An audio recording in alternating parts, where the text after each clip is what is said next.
Čaute ľudia, vítajte u nového videa. V dnešnom videu vám idem ukázať, čo mi podalo po das jedn... po das 2 dňoch, hej, lebo a jeden noci, lebo celú sobotu som otváral, hej, celú sobotu som otváral.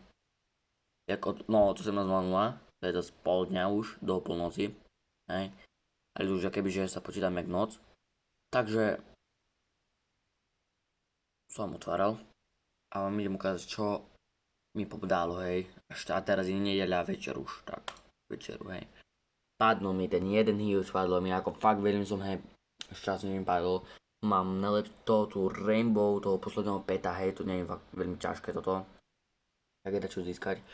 Potom nemám, a chcel som vám ešte ukázať, že už mi dalo to akého toho peta huge Joker Trophy Golem a potom mi dalo ešte takého jedného, to aký to stalo. Takže neviem vôbec. Potom idem ešte ukázať, čo mi podalo, hej. A padlo mi ľudia v knižkoch ešte toto. Chest Breaker stojí 440 milióny, fakt. Tak by som bol, ak mi to ľudia padlo, hej. Keby ste chceli, môžete mi čo poslať do mailboxu zdarmo, fakt by som bol veľmi rád. Ale keď nechcete, nemusíte. Už sme hitli 20 odoberateľov, tak si veľmi toho vážim. Chcel by som dať 50, tak. Zatiaľ. Čau.